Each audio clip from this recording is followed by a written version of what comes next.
Hello and welcome to yet another episode of the Euroman Movie Report, the show where I talk about a movie I have recently watched at my local movie theatre. This week I'm going to talk about Halloween 2018.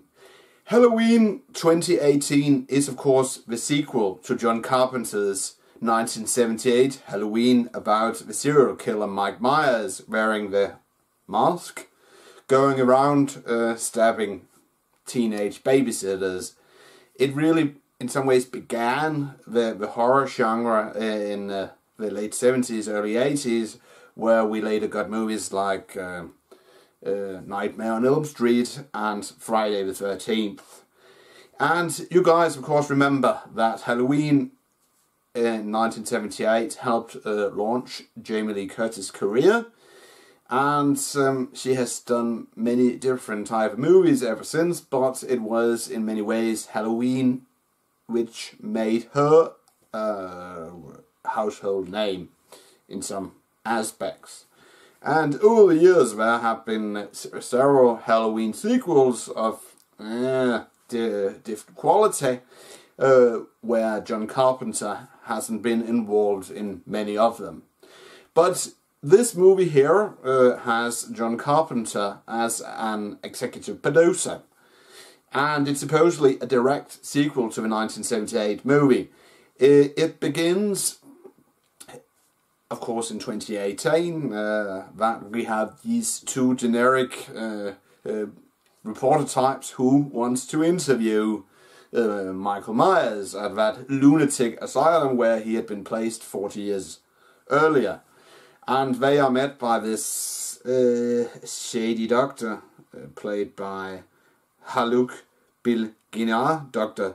Sartin, who is, of course, we are told, a protege to the original Dr. Loomis, played by the guy who, I don't remember his name exactly, but he was this bald guy who always played many of these Nazi roles in movies in the 70s and the 1960s. But these two generic reporter types, they want to interview Michael, and they have, of course, his mask, and all the lunatics, they go, and stuff like that. I must say, that scene was, in my opinion, the best scene in the movie, because those extras who played the crazies, they really gave it 200% in my opinion. And then the scene, of course, shifts to that we have Jamie Lee Curtis' original character, that she lives by herself. She has all these guns and video cameras and, of course, reporters from earlier. They want to interview her. But they become, of course, a bit personal because, they say you lost your daughter at age 12. She was taken away from you, and you can really get the sense that the British accent female reporter is a bitch. And you know that in these kind of movies, the bitch always gets it first. Yeah. So anyway, then Jamie Lee Curtis' character, she says some a little and then kicks out the two reporters. Meanwhile, we learn that, of course, you also know this if you had seen the trailer, that the old loony bin asylum where Michael has been staying for 40 years is going to be closed and moved. The inmates are moved to a different location. But then, surprise, surprise, the bus crashes. And then Michael escapes. And of course, before this, we meet Jamie Lee Curtis' character's estranged daughter, who we learned earlier in the film had been removed from her care as a child. That they don't talk and stuff like that. She really, she has given up on her mother.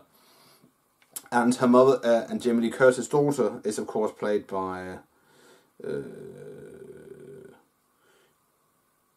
Judy Greer, and her granddaughter Alison is played by an Andy Mechinchak. I cannot pronounce that name.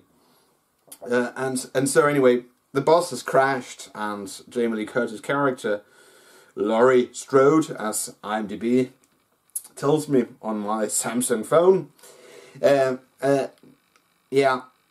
she goes totally lock and load, and she wants to go to war, but at first her daughter and granddaughter, they don't exactly believe her, because how much harm can one man do? But as we know from the original movie, Michael is just something more than just one man. He, of course, escapes. He butchers the snooty British female reporter and her colleague. You see that's spoiled in the trailer, of course, to some extent. And then he comes back to the town where Jamie Lee Curtis' character, Laurie Strode, her daughter and granddaughter lives, together with the generic father type, who we, of course, know will get it as well. And spoiler alert, of course, he gets it too. And then Michael, wearing his mask and a gas station attendant uniform, he walks around town in Halloween, and then he just gets into houses, and then there's this scene where this woman, she gets this phone call, and I would say, "Oh, be careful," then, and then we see, of course, Michael going around the house and entering her facility, or home, of course, and then she's gone. I must say, and I'm sorry to the fans of the Halloween movie, that maybe it's me who have become sanitized to violence, or I have seen too much shit. But it was like when you watched the film, you could easily deduce who dies and how they die, who the bad guy is, and the death effects. They were a bit generic in my opinion. So Halloween 2018, it didn't seem like an groundbreaking horror flick like some people had made it out to be, because it was just a generic. Maybe that's just what it was, a sequel to a generic slasher movie, just set in 2018, because it isn't scary, in my opinion. It's gory, yes, but it isn't scary. And the acting in general, as I said, Jamie Lee Curtis' character, she did a fairly good job. And Judy Greer, I mostly seen her in just to have to look over an IMDb.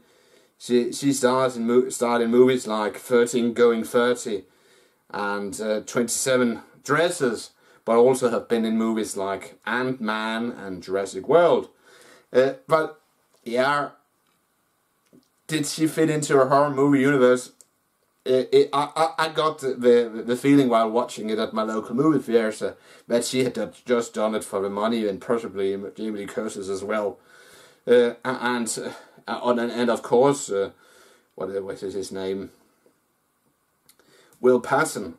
I have seen him in many movies of varying qualities over the years, and I guess he did it for the money as well, because you know that his type of character always gets it in the end. So it wasn't to show his acting chops that he decided to be in a movie like Halloween 2018 edition. And of course, then there's the ending regarding Halloween. And here's the spoiler, of course. And if I will spoil the ending in this video, and you have to skip to this time code here if you don't want to watch the spoilers or hear the spoilers, but regarding the ending. But you won't now. But here we go. So anyway, what happens is, of course, that Michael, he comes to Jamie Lee Curtis' character's house, and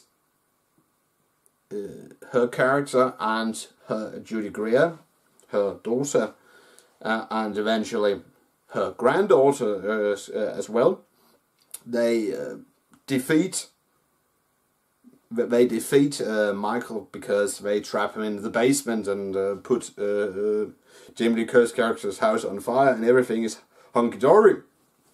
And what made me wonder regarding the ending, that you see that in the previous scenes that Jamie Lee Curtis's character's granddaughter, she used a large kitchen knife to stab Michael with, and this knife was next to her her character when they were escaping the burning house in the back of a pickup truck, and she touched the knife.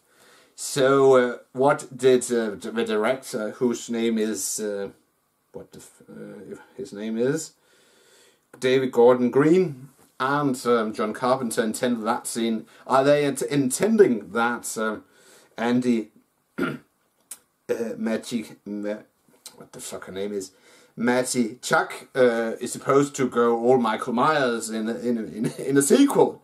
We will not know at this point, but you could get the hint that when her touching the knife in the final scene of the movie, that maybe that's supposed to what will happen in a possible sequel. Maybe, I don't know, but anyway, it's a generic horror movie.